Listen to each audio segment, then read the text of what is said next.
Da nabrojim prvo neki džingl za ovo.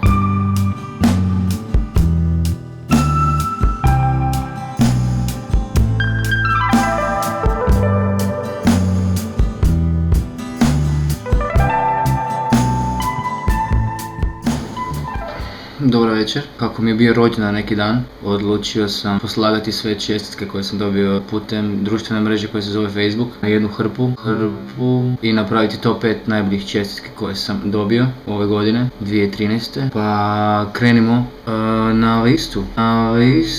Na broju 5 nalazi se, od 200 poruka, 200-tinjak poruka. Na broju 5 nalazi se poruka Živio Luka koju je poslala Petra Terešek. Hvala ti Petra na ovoj poruci. S Petrom i nisam toliko dobar, par puta sam je vidio u životu, vani, ali to je dovoljno za ovo 5. mjesto, jer ipak čestitala mi 7 minuta nakon ponoći i odmah je zaslužila. Na broj 4 nalazi se Lucija Hlupić, koja je napisala sve najbolje, dodala je i razmak, i usličnik, i smajlić. Luciju ne znam. 3. mjesto, sretan rođendan care, sve najbolje, koje je napisao Pao Batković. Riječi care ne volim baš, ali za rođendan volim. Na 2. mjestu nalazi se Mislav Ivančić koji je napisao sretan rođendan. Ovdje mogu vidjeti koliko je on bio sretan. Od tolike sreće je krivo napisao sretan, što uopće nije krivo. Taman toliko sreće koliko mi je htio dati. Dobio sam tu sreću i ono što su svi čekali cijelo ovo vrijeme, život i sve ostalo. Na 1. mjestu top 5 najboljih čestitki nalazi se Goran Kovačić koji je napisao sretan rođendan. S time da je prvo slovo S veliko, ostalo je sve malo i rođendan je napisano malim slovima, ali on je napisao DJ umjesto Đ.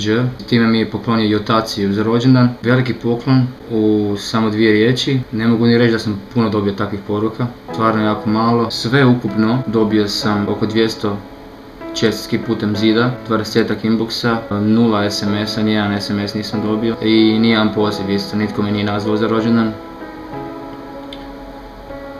Nema veze. A na Facebooku imam 847 prijatelja, oko 200 poruka. Ne znam gdje je ostalih 600 poruka završilo, ne želimo brisati sada 600 ljudi jer imaju šansu i sljedeće godine.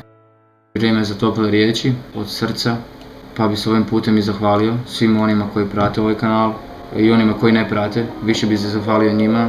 I ako vam ova lista nije ispunila očekivanja kao što možda trebala ispuniti, evo jedna snimka kako jedem jugu iz vrećice.